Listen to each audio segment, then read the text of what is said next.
Meus queridos irmãos, boa noite a todos. Que Jesus possa nos abençoar, nos proteger.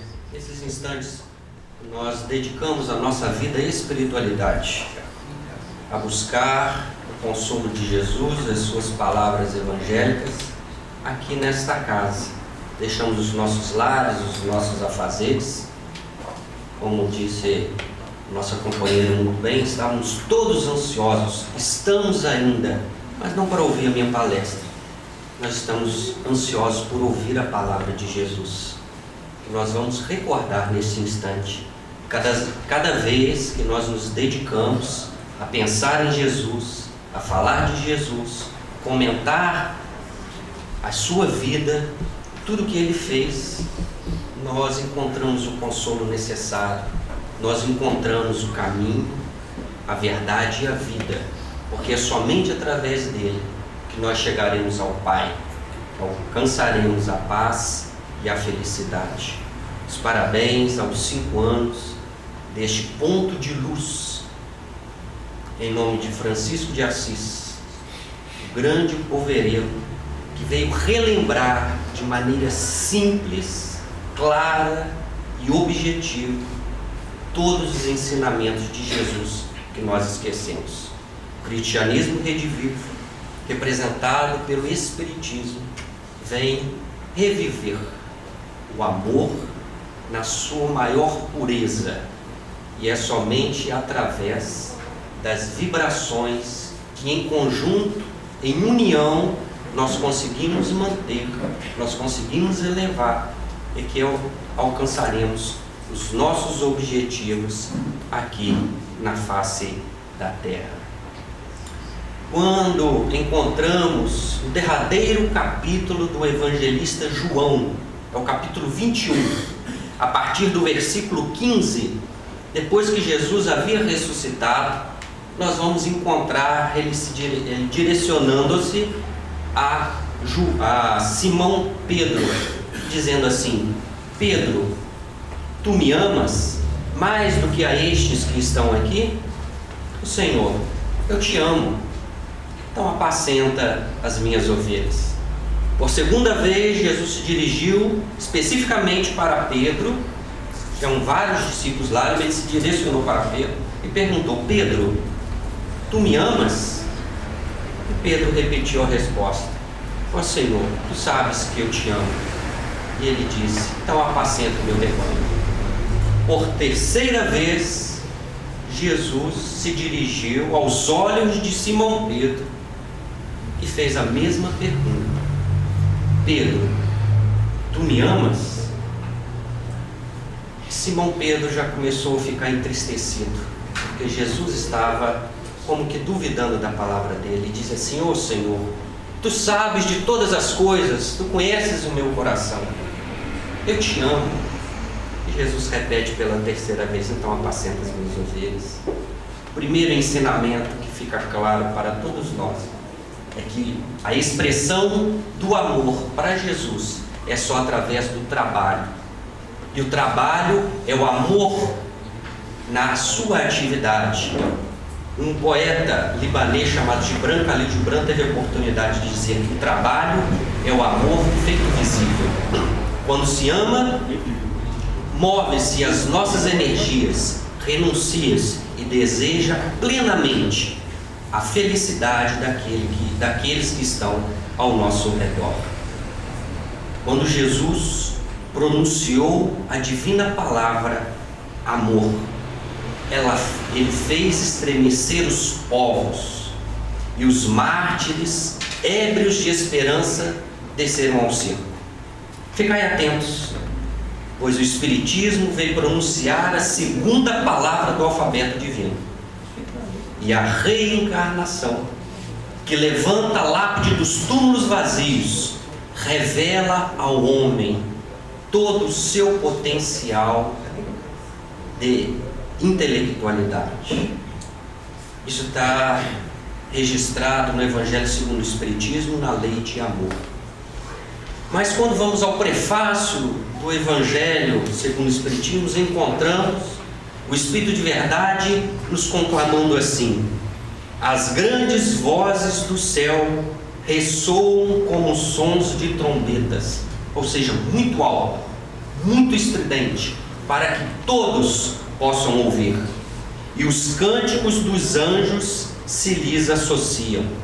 Nós, os espíritos superiores, registrando a vontade de Deus, vos convidamos, a vós homens, para o divino concerto. Então eles nos convidam. E é muito interessante que o trabalho no bem, ele é através do livre-arbítrio. O que Jesus fez durante toda a sua caminhada aqui foi convidar. Convidar. E a gente recorda então, depois que ele foi batizado no Rio Jordão por João Batista, que disse aquela frase que tem que ficar nas nossas consciências: é preciso que eu diminua para que ele cresça.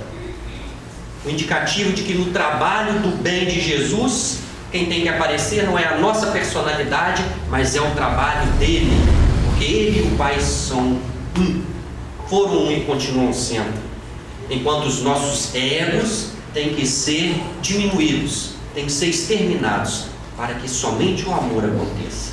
Ele sobe para Jerusalém, depois ele desce e vai dar com os costados no mar da Galileia, no mar de Cafarnaum, no mar de Tiberíades, que é a mesma coisa. Lá ele encontra dois pescadores, Simão Pedro e André, dois irmãos. E ele vira e diz assim: eu estou aqui em nome do Pai para anunciar, para implementar o reino de Deus, que é meu Pai, nos corações humanos. Quereis ser meus discípulos? André, que era mais novo na sua ingenuidade, diz assim: um rei aqui em Cafarnaum, mas a cidade é tão pequena, tem tão poucas pessoas. E a gente recorda que muitas vezes a gente fica preocupado com o número, achando que o trabalho do bem é um trabalho de quantidade. A gente fala como ele, um reinado para tão poucas pessoas. Simão Pedro, que era mais velho, toma a palavra: oh, meu irmão André, mas olha o lago, olha quantas cidades tem aqui. Tem Betsaida, tem Corazim, tem Cafarnaum, tem tantas outras. O reino pode se estender por todos os outros. E aí Jesus, no seu amor, olha para eles como se estivesse olhando para nós e deixa o ensinamento por um pouco mais tarde, porque Jesus disse que o reino de Deus há de se implementar nos corações humanos. E aí ele fez o convite. No fundo da sua consciência, Pedro pensava assim: onde eu já ouvi esta voz? E a gente sabe porque estudamos a reencarnação, e antes de reencarnar, as nossas vidas são planejadas. E Jesus, o co-criador da Terra, um espírito que já era perfeito há 5 bilhões e 500 milhões de anos atrás, antes da Terra ser formada, quando decidiu encarnar aqui na Terra, um planejamento foi todo específico, e todos os 12 apóstolos e aqueles que estiveram, os 70 e os 500 da Galileia, foram escolhidos a dedo para colaborarem na sua grande tarefa de implementação do seu reino no coração, não no cérebro, só através da emoção, só através das emanações do amor. Passado isso, ele foi, chamou os outros discípulos, então se encontraram na casa de Pedro, acordaram de manhã e deram continuidade à sua vida. Mas terminando o prefácio, diz assim os espíritos superiores: tomai da lira, fazei uníssonas as vossas vozes, e que no hino sagrado elas se estendam, repercutam de um extremo a outro do universo. Mais uma vez, após o convite que é estendido para nós, porque hoje nós somos Simão Pedro, hoje nós somos André, hoje nós somos condiscípulos de Jesus e estamos aqui abraços na sua tarefa. Mas o trabalho tem que ser em uníssono, em uma só voz, em um só objetivo, em um só desejo. E Paulo teve a oportunidade de dizer: eu planto, Apolo rega, mas é Deus que dá o crescimento. Nenhum trabalho na obra de Jesus ele é feito individualmente por uma pessoa só, ainda que nós tenhamos capacidade. Porque o único espírito que tinha capacidade de realizar toda a tarefa aqui na Terra de forma solitária né, na figura humana, e não fez foi Jesus. Ele convidou 12 para os auxiliar. E durante a tarefa, ele dava a tarefa para que eles pudessem desenvolver a habilidade do amor. No capítulo 20 do Evangelho segundo o Espiritismo, o convite ele é um pouco mais incisivo para nós. Se não vejamos o que diz: não vos assusteis, as línguas de fogo estão sobre as vossas cabeças, fazendo referência ao Pentecostes, quando se reuniram os discípulos e cada um começou a profetizar em uma língua diferente, embora não soubesse fazer. O que o Espiritismo nos ensina, isso chama-se mediunidade. Ó verdadeiros adeptos do Espiritismo, sois os escolhidos de Deus. Então nós somos escolhidos de Deus. Ide e pregai a palavra divina. E a gente percebe aqui que o verbo ide e o verbo pregar estão no imperativo, significa uma ordem. Então nós temos que ir e pegar a palavra divina. E aí vem a lembrança, o nosso querido Francisco de Assis, quando disse para os seus discípulos: onde quer que estejais, em todos os instantes da vida, pregai a palavra divina, pregai o Evangelho, evangelizai os corações. Mas, se de tudo for necessário, usai as palavras, porque é o exemplo, porque é o amor, porque é o sentimento em relação aos nossos companheiros que há de edificar o reino de Deus em nossos corações e em nossas mentes. É chegada a hora em que deveis sacrificar a sua propagação, os vossos hábitos, os vossos trabalhos, as vossas ocupações fúteis, é aquelas que não rendem progresso e produtividade para ninguém, porque na lei do trabalho, no livro dos Espíritos, os Espíritos são claros: toda ocupação útil é um trabalho. Então a minha tarefa, desde a hora que eu acordo, que eu abro os olhos, é uma ocupação útil. Se eu desejo que ela seja boa para mim e para aqueles que estão ao meu redor, dos mais simples a tomar conta de uma criança, como se fosse simples tomar conta de criança, há uma questão mais complexa de um empresário, de um político ou de qualquer outra profissão. Nós temos que cumprir a nossa tarefa, deixando de lado aquela hora vazia, aquele matar o tempo, aquela jogar a conversa fora, né? Ide e pregai, fala mais uma vez: convosco estão os espíritos elevados, os espíritos superiores, que ditaram a doutrina espírita em toda a sua pureza. Então nos convocam. Agora diz Henri Heine: coletivos são os trabalhos humanos, Deus preza pela fraternidade. E diz assim: o Espiritismo bem sentido, bem compreendido, mas sobretudo bem sentido, leva a conquistas das virtudes do homem de bem, que é o verdadeiro espírito, que é o verdadeiro cristão.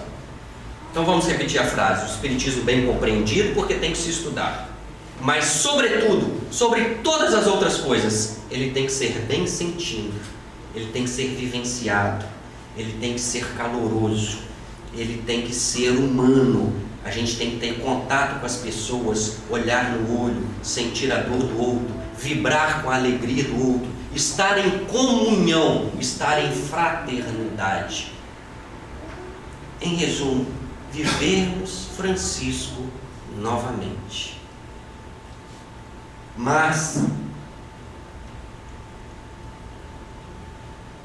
como é que é o nome dele? Paulo de Tarso.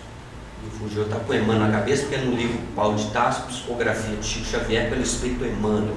O que ele nos recomenda com relação ao trabalho? Eles foram para uma viagem, Paulo, Barnabé e o seu sobrinho, o Marcos. O Marcos resolveu abandonar a tarefa, então ele deixou registrado assim para a gente: a marcha para o Cristo é feita igualmente por fileiras. Todos devemos chegar bem. Entretanto, os que se desgarram têm que chegar bem por conta própria. Então a tarefa, ela é coletiva. Todos nós somos importantes. Todos nós temos que oferecer a nossa parcela. E não é uma questão de quantidade, Porque quando ele estava de frente do gasofilácio e entrou então uma viúva pobre e colocou apenas 2 dracmas, e Jesus então nunca perdeu a oportunidade de ensinar, chamou os seus discípulos e disse: eis que esta pobre viúva deu mais do que todos os outros juntos.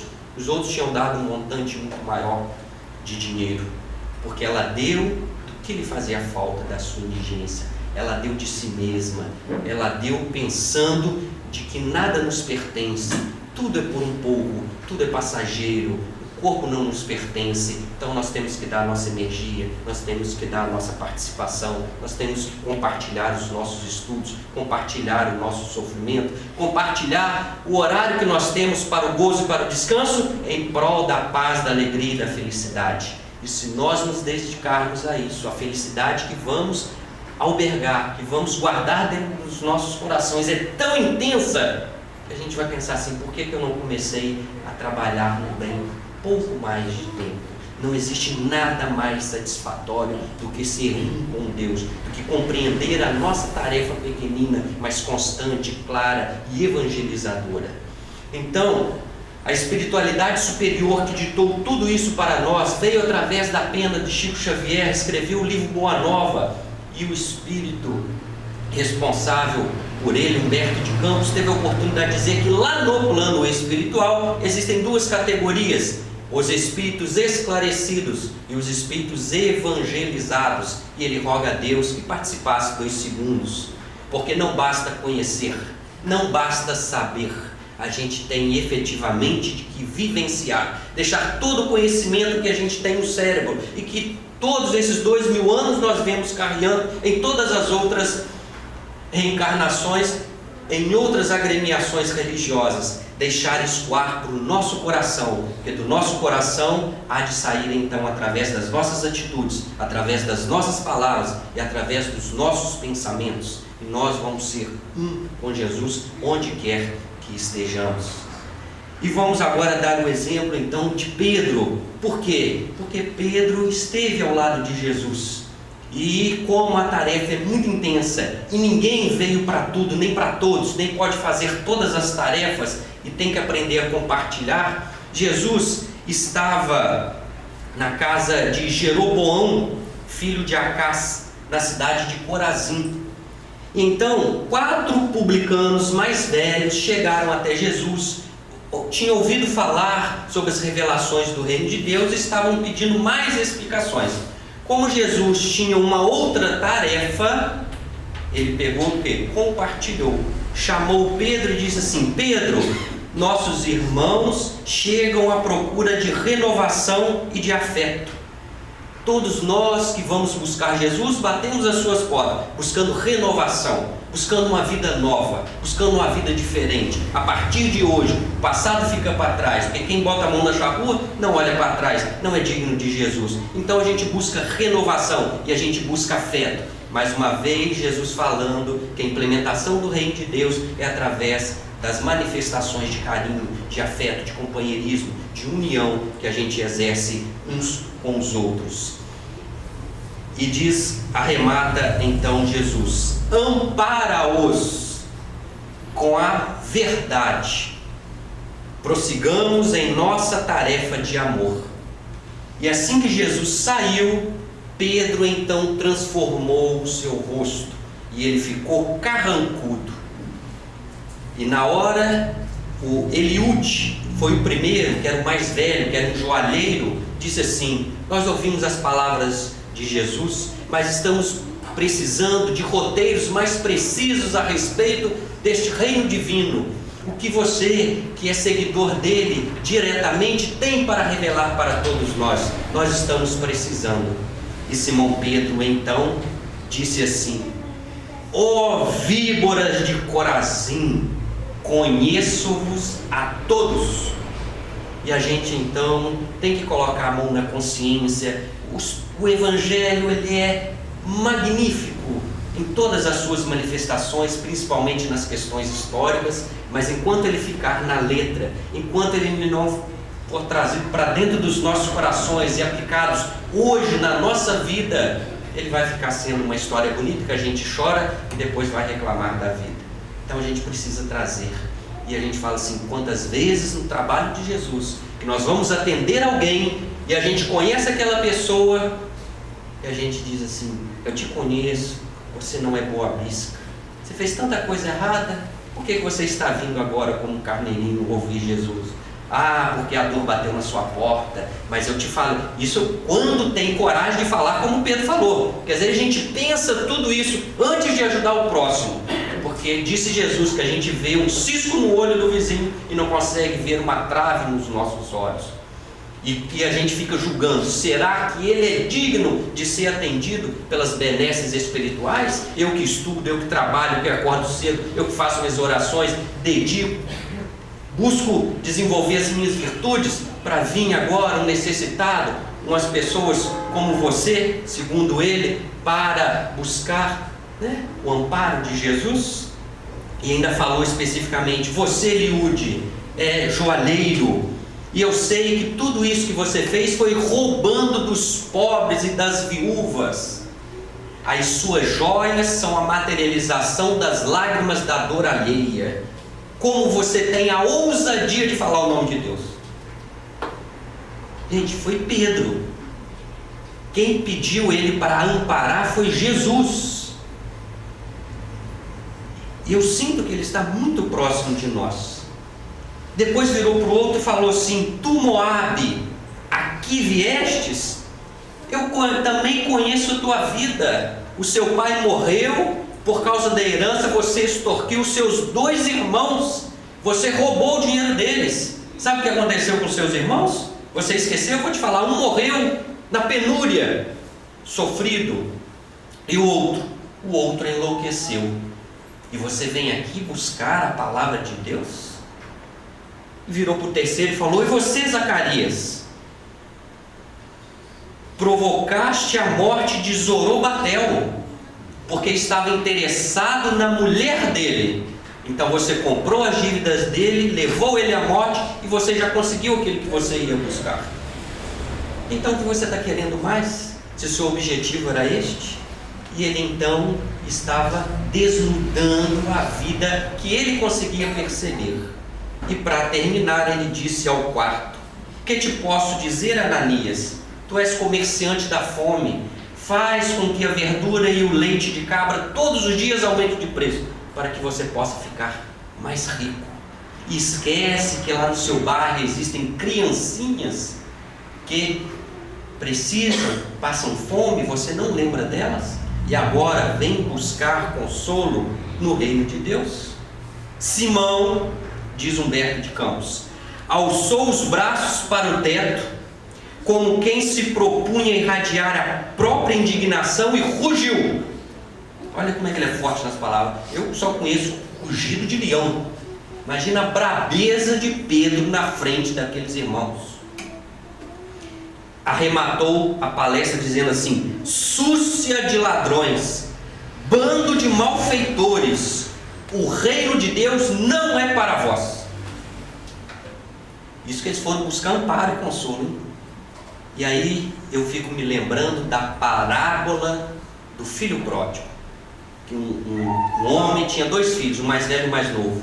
O mais novo pediu a parte que lhe devia, foi para o mundo, gastou, comeu com os porcos, depois retornou. Quando retornou, o pai o abraçou, disse que os céus ficam mais felizes com um arrependido que retorna do que com 10 justos que permanecem. E abraçou e mandou fazer uma festa. O filho justo que estava trabalhando, quando chegou, viu uma manifestação diferente e questionou: o que está acontecendo? É o seu irmão que veio, que retornou, seu pai mandou matar o boi e vai fazer uma festa. E a palavra que está no Evangelho é a seguinte: o filho justo indignou-se com isto, igualzinho Simão Pedro, que era justo, que estava ao lado de Jesus, que tinha a tarefa de amparar, de proteger, de esclarecer, de dar afeto, carinho, direcionamento para a renovação daqueles que tinham cometido erro, mas estavam buscando o bem. E a gente pensa, eu fico pensando assim: se nós estivéssemos na porta do paraíso, na porta do céu, selecionando quem entrava e quem não entrava no céu, como filho justo ou como Simão Pedro? Quem será que iria passar dentro do nosso filtro e seria digno de estar no reino dos céus? Então nós temos que pensar, porque Jesus não disse julgarem uns aos outros. Ele disse: Pedro, ampara-os. Mas como Jesus é amor, como Jesus é um grande pedagogo, ele apareceu no mesmo instante. Então chegou e diz assim: contemplou enternecidamente. E aí vai uma palavra para os pais, para os doutrinadores, para todos nós, quando temos que chamar a atenção de algo que a gente sabe que está errado. Jesus olhou enternecidamente. E aí Paulo de Tarso diz que nós temos que ter entranhas de misericórdia, porque a gente tem que educar. E a educação é só através do amor, não é através da verdade, não é através de jogar a verdade na face alheia, de falar: eu não sabia, eu te disse, você não quis, agora aguenta, né? Então Jesus olhou enternecidamente os 4 publicanos arrasados em lágrimas, abeirou do pescador amigo, que é Simão Pedro, e diz assim: Pedro, que fizeste? Averiguar o trabalho, avaliação do trabalho. Depois de cada trabalho a gente tem que avaliar. Nós conseguimos os objetivos? Conseguimos. Não conseguimos. Por que não conseguiu? Conseguiu empate. O que faltou? O que a gente tem que aprimorar? O que a gente pode permanecer? Jesus sempre avalia. Isso é importante nas nossas vidas. E ele diz assim: Senhor, eles já estavam um pouco sem graça. Tu disseste que eu deveria amparar estes homens com a verdade. O Senhor mandou falar a verdade. A única coisa que eu fiz foi dizer a verdade. Jesus disse: sim, eu falei amparar. Nunca recomendaria aniquilar alguém com ela. E a gente lembra, eu pelo menos me lembro de Gandhi, quando ele diz assim: a verdade é dura como um diamante, mas é suave como uma folha de pessegueiro. Se a gente pegar um diamante e jogar na face alheia, pode ser a mais bonita, ela vai cortar. Então a gente tem que saber. A dose é o seguinte: nós vamos falar a verdade para alguém, 1 litro de amor para uma gota, 1 litro de amor para uma gota de verdade. A gente muitas vezes fazemos como Simão Pedro, 1 litro de verdade para uma gota de amor, se houver esse amor. E ele costuma não ser nosso, ser daqueles espíritos que nos amparam, que nos protegem, que estão nas nossas tarefas do bem, quando nós decidimos, como dizem os espíritos superiores: as línguas de fogo estão em vossas cabeças, nós estamos convosco, ide pregai, porque se vocês se calarem, as pedras falarão. Olha o chamamento para nós, olha como nós somos convidados, como nós somos convocados a trabalhar de forma simples, amparando e dando proteção àqueles que batem a porta. Aí depois Jesus ceiou junto com eles, amparou, auxiliou, eles se emocionaram e foram embora felizes. E Jesus então, depois caminhando com Simão, tem uma conversa mais específica, porque a gente não chama a atenção de ninguém em público, Existe um trabalho de avaliação que ele é mais específico, tem que ser feito em particular. Simão então virou para Jesus e falou assim: se era necessário demonstrar tanto carinho para com os maus, como estender auxílio aos bons? Se eu tenho que dar todo amor para os maus, como é que eu vou tratar os bons? É isso que Pedro falou. Se os homens errados mereciam tanto amor que lhes competia fazer, o benefício dos homens retos, e Jesus apenas falou uma palavra: Pedro, eu não vim à terra para curar os sãos. Eu faço uma meia-culpa aqui porque eu fui professor durante 12 anos. E o sonho do professor, pelo menos os de Minas, é encontrar uma classe disciplinada, inteligente, que não faz pergunta boba, que não faz bagunça, que manda estudar, estuda, que manda fazer exercício, faz, que não tem dúvidas, que não precisa ficar repetindo 10 vezes o mesmo ensinamento. Mas o médico também gosta de um paciente que seja disciplinado, que coma tudo que ele faz, que faça os exercícios, que não coma isso, que não coma aquilo. Como o jurista também quer aquele que não erra, aquele que não comete, né, alguma disfunção em relação à lei. Todos nós buscamos o melhor do outro. E cheguei à conclusão de que quando nós encontrarmos uma turma de alunos, enquanto professores, que são inteligentes, que são disciplinados, eles não precisam de professor não, eles vão caminhar só. Jesus não veio para os sãos, Jesus veio para os necessitados, Jesus veio para aqueles que estão chorando, para aqueles que precisam de consolo, ainda que não queiram, porque o amor é justamente renunciar quando a gente poderia exigir. O amor é dedicar a amar o próximo, porque muito antes de nós conhecêssemos Jesus, que nós conhecêssemos a figura de Deus, as suas manifestações de amor, inteligência e misericórdia por nós, por toda a humanidade, Jesus e Deus já nos amavam, ainda que nós não tivéssemos consciência disso. E aí ficou este exemplo na prática do amor que a gente tem que exercitar em relação ao outro. Mas não para por aí não. Eu vou falar uma outra história muito interessante que os Espíritos vêm trazer através da mediunidade para nós. Quando Jesus estava numa outra oportunidade, em um outro local, e então ele diz assim: Pedro, vai Pedro, eu te peço, vai à casa do Jeremias, o curtidor, para ajudar Sara, a filha dele, prostrada no leito, tem a cabeça conturbada e o corpo abatido.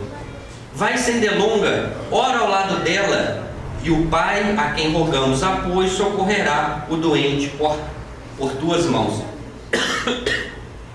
Então o que ele pede a Pedro? Ir socorrer a Sara, ficar ao lado dela e fazer uma oração, e os Espíritos iriam ajudar através dele para auxiliá-la. O que Jesus pede de cada um de nós? Ele não pede que a gente suba no Himalaia, que a gente faça uma meditação transcendente, que a gente se renove de um dia para o outro e possa amar a todos indistintamente. Não, ele pede a capacidade que nós temos de realizar as nossas tarefas. Uma vez André perguntou para ele: mas e se eu estiver doente em cima da cama, Senhor? Se você estiver doente em cima da cama, receber uma visita e demonstrar paciência, você está doutrinando, você está evangelizando, porque nenhuma dor vem ao acaso. Se você está sentindo dor, está com uma doença e sabe passar por ela, significa então que você está consciente de que o Pai é misericordioso, que tudo está certo, que ninguém sofre, todo mundo está no lugar certo, com as pessoas certas, nas circunstâncias certas, para alcançar o maior processo de evolução na nossa vida. Se por acaso a gente achar que alguma coisa está errada, algum irmão veio a mais, que o pai não estaria certo, ou a mãe, ou o esposo, ou a profissão, ou o companheiro, ou a casa espírita, ou a cidade, ou o país onde nós vivemos, então nós vamos ter que contestar Deus na sua inteligência suprema. É a primeira pergunta do Livro dos Espíritos, a gente abandona o Espiritismo, porque a gente tem que confiar que Deus é inteligência suprema. Sem inteligência suprema, nós estamos com todas as oportunidades que Ele nos ofereceu. E não foi fácil montar essa família que a gente fez, porque é muito mais difícil reencarnar, principalmente no Brasil, do que passar no vestibular. Nós temos aí cerca de 27 bilhões de espíritos, 7 encarnados, então tem 20 desencarnados. Nós somos 200 milhões no Brasil, não é isso? Mais ou menos pelo IBGE. Não é fácil encarnar aqui para ser colaborador, para ser cooperador de Jesus, para amenizar as nossas consciências de quando nós pegamos em nome de Jesus e matamos lá em 1572 na França, em Paris, os huguenotes, né? Quantas vezes nós depois pegamos através da Inquisição e matamos e botamos muita gente atrás das grades, nos calabouços. E depois as guerras santas, e foram 16 séculos que nós abandonamos a luz. Como é que nós queremos viver num mundo feliz? Então Deus nos dá a oportunidade de vir nesse Brasil, e tem um privilégio a mais, porque nascer no Brasil não é fácil, mas nascer numa família espírita é muito muito mais difícil ainda. Porque a doutrina espírita é o consolo das nossas vidas. É a doutrina que faz com que se regenere espíritos como a Dona Ivone do Amaral Pereira, que de 2 encarnações seguidas de suicídio, em 1924 de dezembro, ela reencarna, desencarna em 1984, redimida, porque conseguiu realizar toda a sua tarefa, porque foi espírita, porque foi médium, porque não teve um dia de felicidade na sua reencarnação aqui terrena. E dedicando ao próximo a sua mediunidade, o seu tempo, o seu amor, as suas vibrações, principalmente para os suicidas, e enfeixando a sua encarnação com o livro Memórias de um Suicida. Então, é possível, é a única doutrina que esclarece, é a única doutrina que consola, que explica por que nós estamos sofrendo. E a gente não pode reclamar porque nós é que escolhemos e nós é que planejamos isso. E na verdade nós nem temos o que merecemos, porque se tivéssemos o que merecemos, talvez estivéssemos em circunstâncias piores. E Deus, é muito mais do que as Casas Bahia, divide as nossas dívidas em milhares de reencarnações e ainda dá uma oportunidade, porque se a gente amar, a gente não precisa sofrer. E nós somos convocados, e nós somos convidados, e nós somos intimados para ir e pregar o Evangelho. E não precisa saber, tem que ter boa vontade. É a única coisa que Deus pede, é boa vontade e fidelidade à espiritualidade.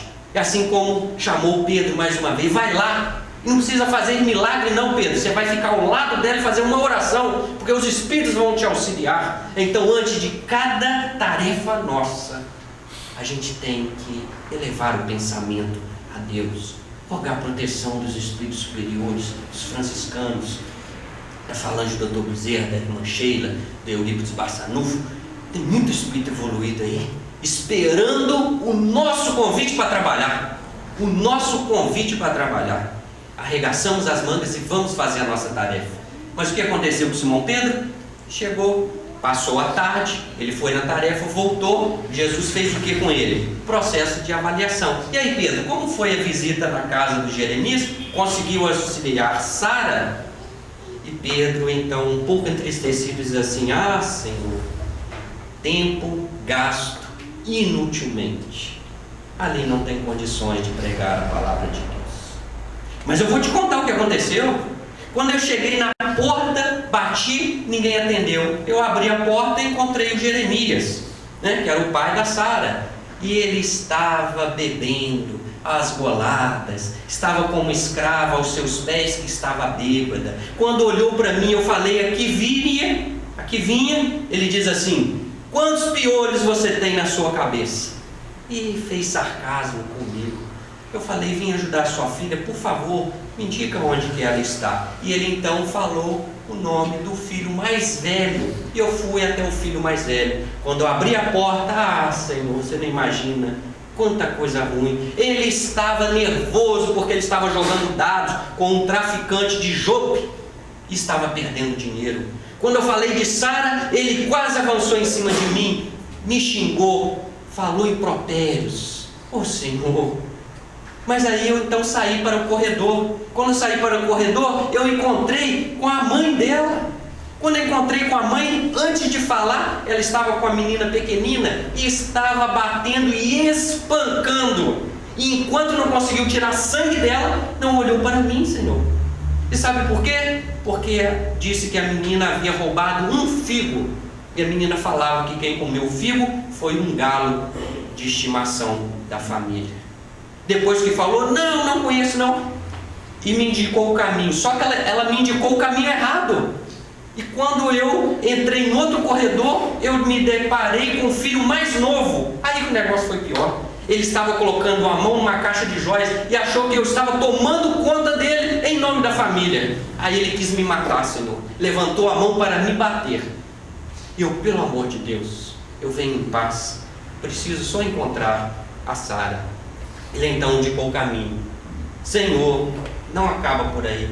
Quando eu entrei na casa, na porta, no quarto, e eu me deparei com Sara, foi pior ainda, porque ela estava desequilibrada, porque ela se debateu, porque ela fez gestos obscenos, porque ela me xingou, porque ela desfez de mim, ela falou impropérios contra o Senhor, contra Deus. Senhor, cheguei à conclusão, ali a palavra de Deus não dá para ser pronunciada. E arremata assim, eu vou ler para vocês.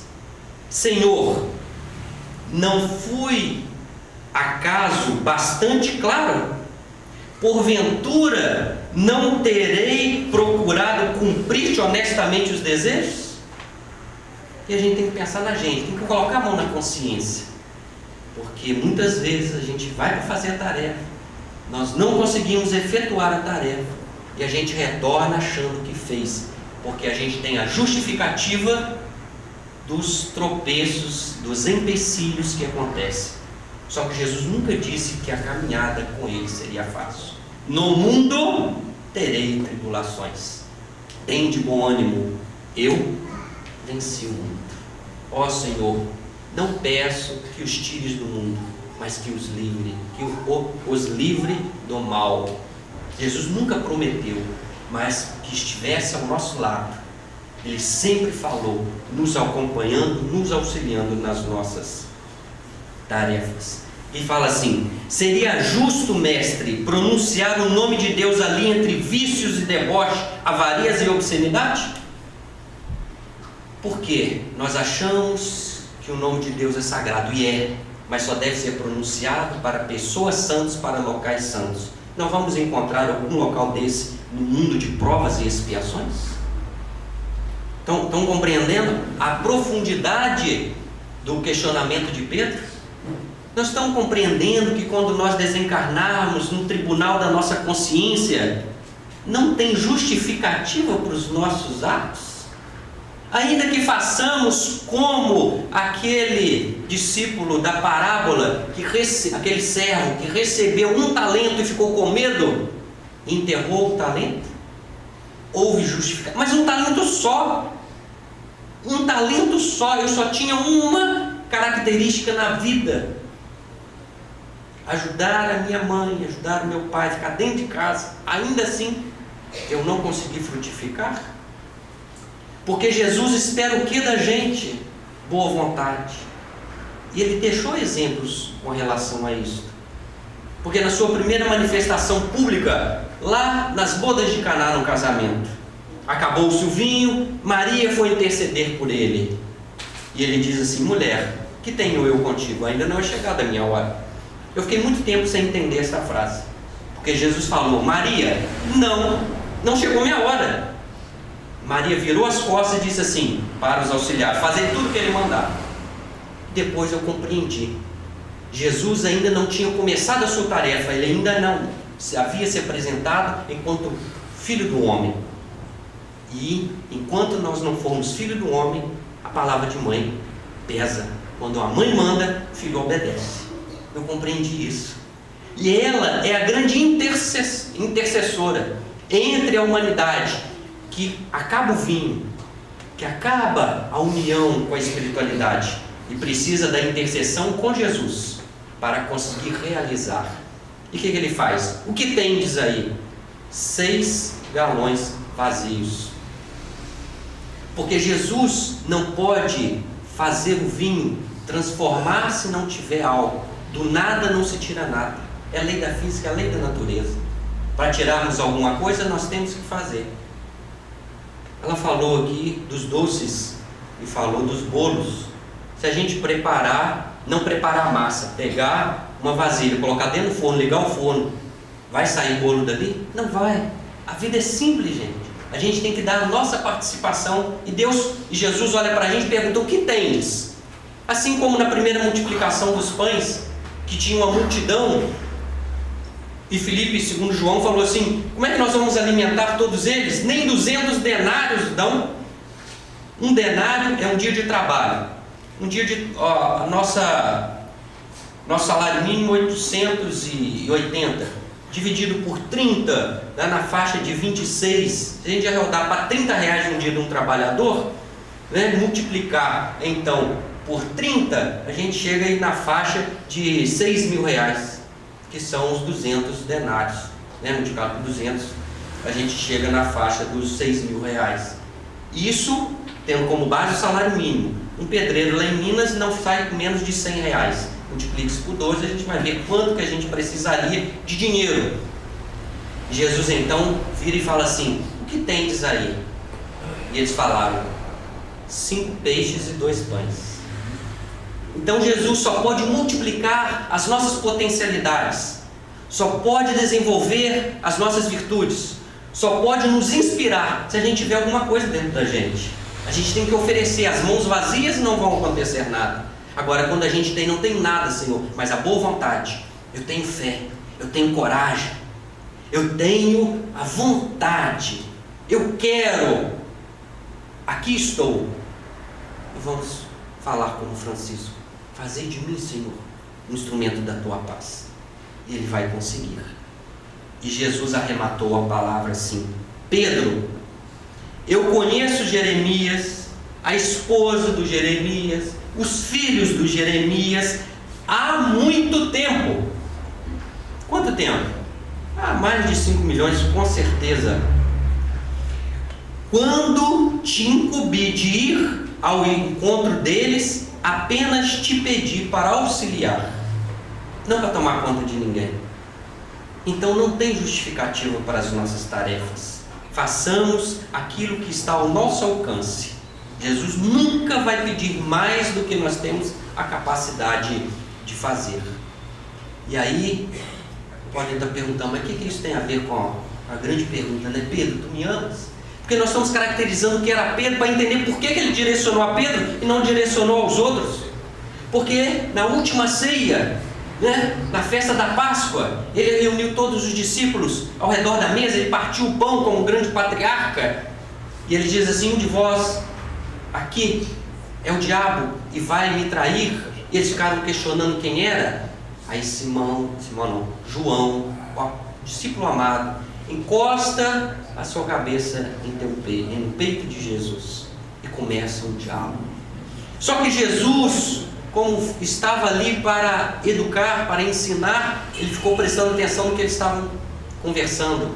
E eles estavam conversando na implementação do reino, porque Jesus havia entrado num burrico e feito a festa da entrada triunfal de Jerusalém.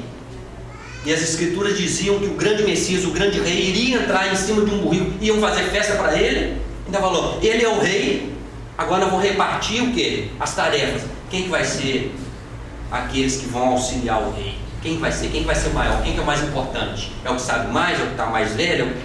Começaram a discutir.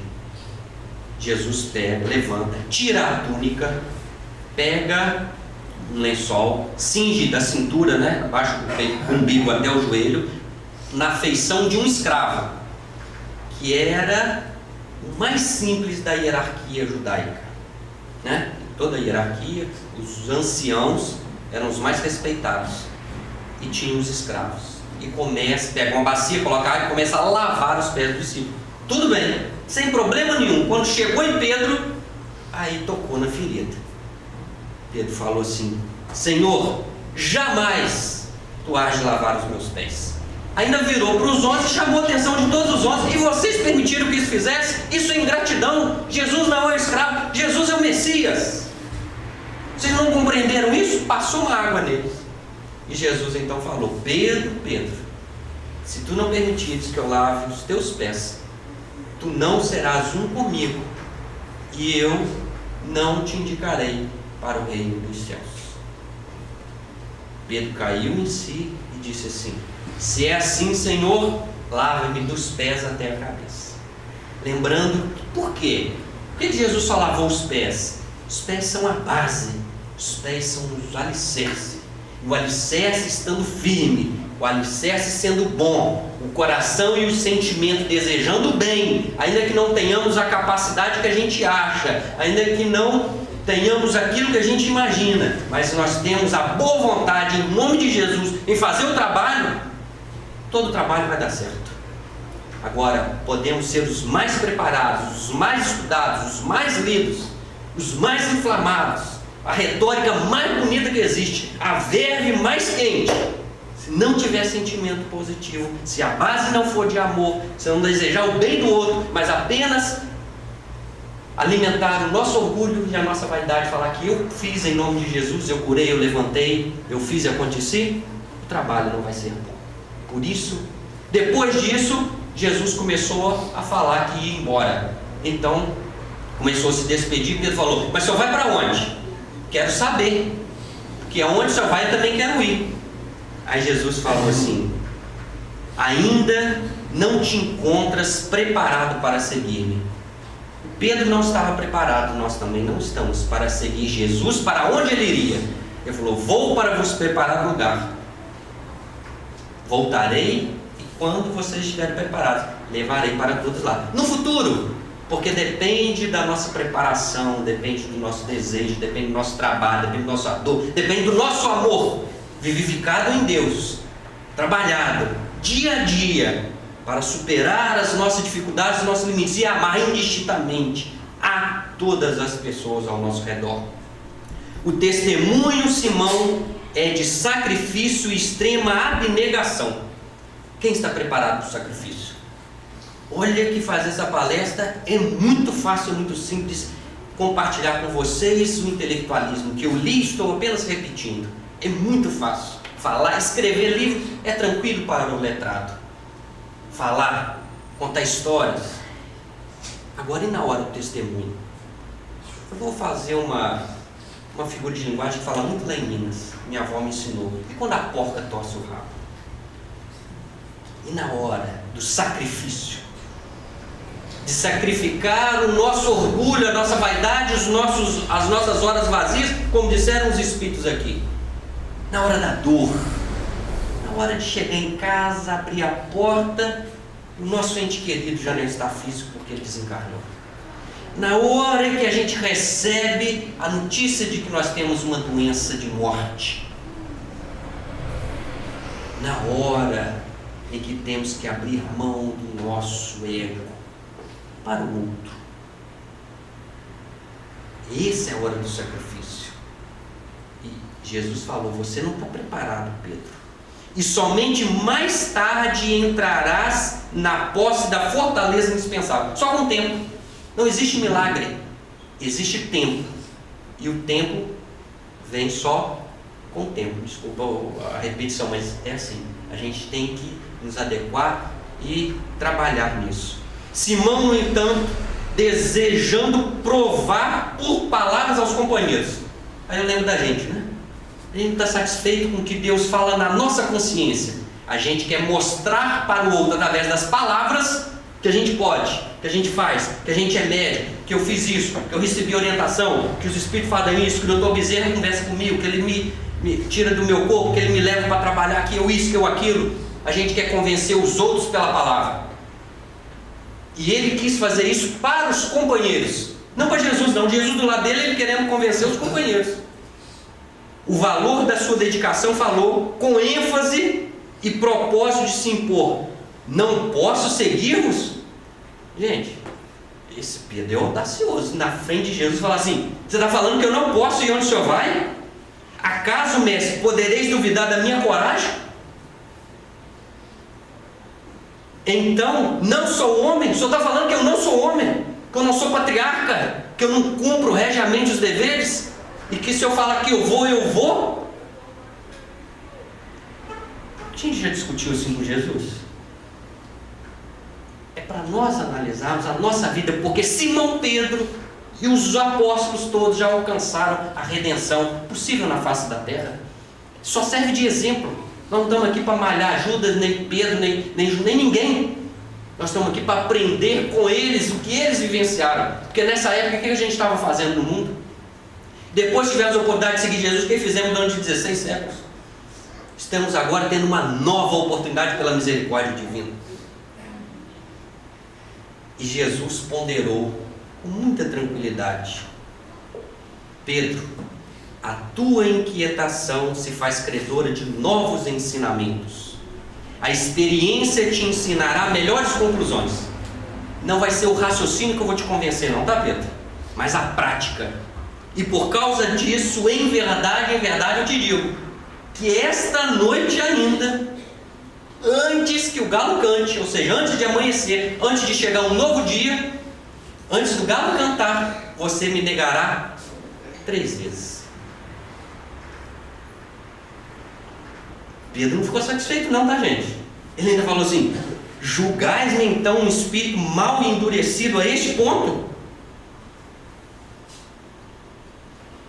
E Jesus falou: não, você não é endurecido. Eu não duvido do seu querer, eu não duvido do seu amor. Contudo, eu te digo mais uma vez que você vai entender na prática, ainda hoje, que o homem no mundo é mais frágil do que o mal. Quando nós erramos, mas principalmente quando o nosso semelhante erra, por aqueles motivos que todos têm, ele está errando, na maioria das suas vezes, pela fragilidade, não pela maldade. Quando a gente entender isso, na prática, como Simão Pedro, porque Jesus foi preso, ele cortou a orelha do soldado do mal, Jesus pregou a orelha de volta e disse assim: Pedro, embainha tua espada. Ou seja, quando você pegar as palavras do Evangelho, todo o seu ensinamento para querer ferir o outro, direcione a espada para dentro de si. A gente precisa do autodescobrimento, como vai ter o seminário aqui. A gente precisa se autoconhecer, porque o reino de Deus está dentro de nós e o mal está dentro de nós, apenas se reflete no próximo. E então ele foi preso na casa de Caifás.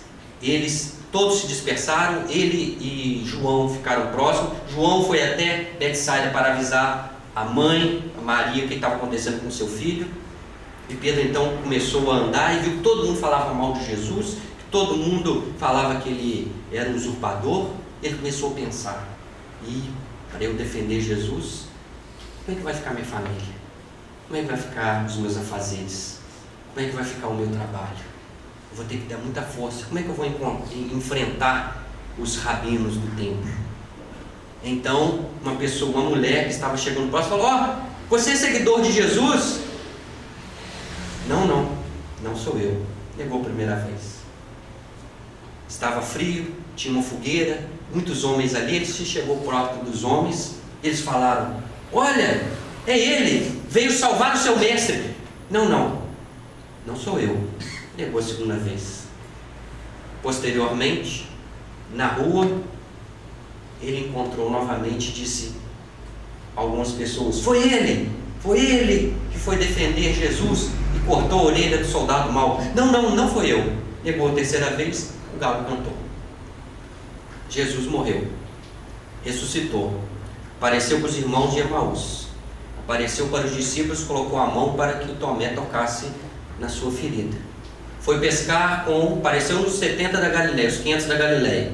Depois ele foi pescar com os discípulos. Quando chegou no finalzinho, ele virou para Pedro e disse: João 21:15, Pedro, tu me amas? Sim, Senhor, apacenta as minhas ovelhas. Pedro, tu me amas? Ó Senhor, te amo, apacenta meu rebanho.